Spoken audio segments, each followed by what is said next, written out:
Hi everybody, Ethan here. This is my rejoinder video, and I will be responding to Kara's video first. So, Kara's view, and I would like to say at the outset, is that where homosexual desire is not wrong, is not a sin, that acting on this desire is. And I would like to say at the outset that this is actually probably the view closest to my own personal view, that homosexuality as an orientation is not a sin, but acting upon it is. But for the sake of the project, I'll be arguing from the position that homosexuality is not a sin at all. So Kara points out early that where the actions of homosexuality are wrong in this view, the identity is not. And so she does a moment with the idea that homosexuality is a lifestyle choice.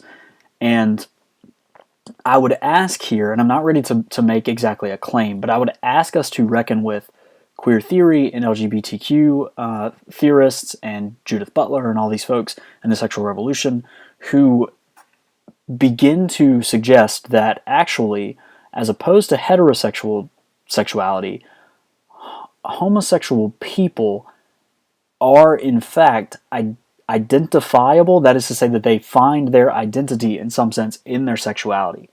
And the reason that I think that we ought to think about this is because the reason that that happens is because it seems to me that that's just part of what it means to be oppressed, is that the thing for which you are oppressed then becomes sort of part and parcel of who you are as a person. And I would ask us to consider this partly because heterosexual people don't have to do this, like we haven't been oppressed for our sexuality, and so we haven't had to reckon with who we are as a result of this oppression, but also because of the scriptural precedent of siding with oppressed peoples in ways. How are we sort of following in the tradition of the minor prophets or the Gospel of Luke in this way if we view homosexuality as a sin? So Kara also points out hugely that homosexuality sexuality in general, is primarily a matter of brain chemistry. And we might ask with moral philosophers, right, in the free will determinism debate, if it's just a matter of brain chemistry, if you're just hardwired to act this way or think this way or be attracted this way, how can you be held responsible for this? So Kara's point is, well, you're not held responsible for the chemistry or for the desire, you're held responsible for acting on it. Sure, but, and we'll sort of get to that, but I would just ask, right, if you cannot be held responsible because you could not act otherwise, how then does it follow that acting in the way that you are designed to do, how would that be a sin? How would that be wrong? Kara asks nicely in a nice moment, and in a nice segue here, whether homosexual desire is just a noetic effect of the fall. Is this just something that happened to people's brains as a result of the fall? And then we might ask, right, well, we try to correct for other effects of the fall. This is just one of those as well. We ought to try to get people to not be desired to people of the same sex, or however we're rendering this argument.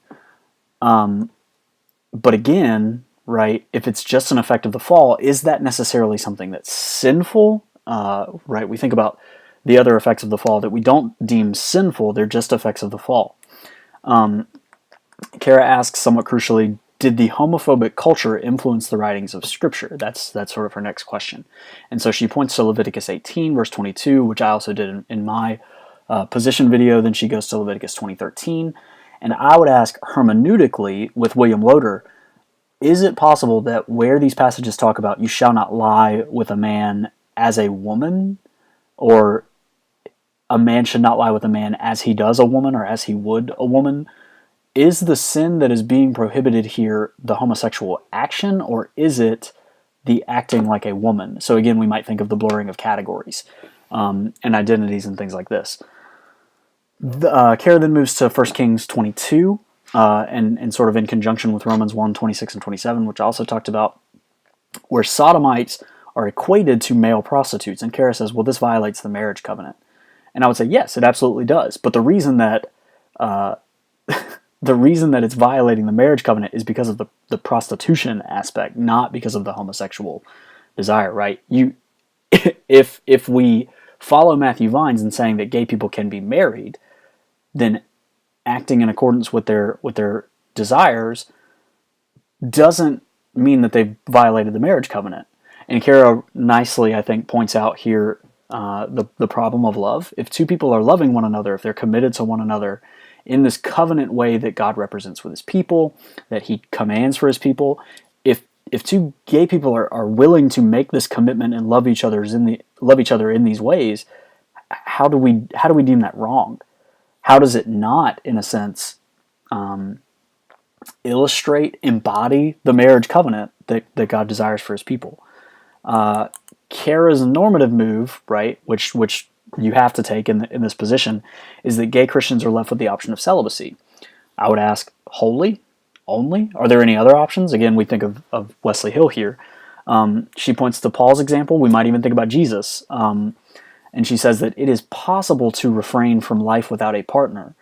And I would just ask that while it is possible, is it profitable? Is it preferable? We go to Genesis 1 and 2, right? It is not good for man to be alone.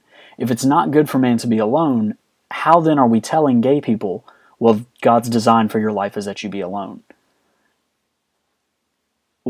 I think we sort of have to reckon with that. The last thing that I'll say, kind of unfortunately, so Kara talks about applauding Perry Noble for one of his stances on this. We all have a Perry Noble story.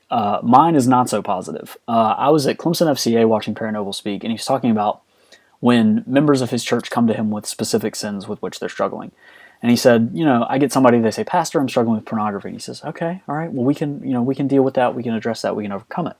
Somebody says, Pastor, I'm struggling with anxiety, right? I'm not trusting the Lord the way that I should. And Perry Noble says, all right, we can, thank you for telling me. We can address this. We can overcome it.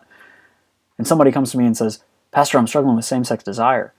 And I'm like, whoa, okay, I guess we can find a way to get through this, don't worry. And I'm like stewing in my seat as he's saying this, because what he's just done is what many of us do, overtly or not. We've elevated homosexuality to like this class of sin all its own that's so much worse than all of these other sins. And Kara doesn't do this, just to be perfectly fair. But I think that it's indicative of this bigger problem, which Kara has already pointed out, that there is cultural baggage to these views that we're not really dealing with. And I think that as we think about the New Testament, or even the Levitical passage, right? We go to 1 Corinthians and we look at 1 Corinthians 11, and no reasonable Christian walks into a church, sees women praying without their head coverings, and thinks that woman is sinning, or even that woman is not a Christian. And yet, that's the sort of ideology that we're gleaning from 1 Corinthians 6 or from some of these other passages. And the reason that we don't deem not covering your head as you pray a sin, so far as I can tell, is a purely cultural reason. And so I would just ask, how are we being consistent in the application or the exegesis of these texts? Again, right, full disclosure, this is the view that I've been assigned to defend. It is not my own. I think that there are ways that we can consistently defend the view that Kara presents, even the view that Ryan presents, possibly. But I would just ask, right, as I leave off here, how are we consistently applying our hermeneutics and our exegesis to make this case? And what is it actually doing in the lives of gay Christians? So that's my rejoinder. I look forward to Sir Rejoinders and the continuance of the conversation.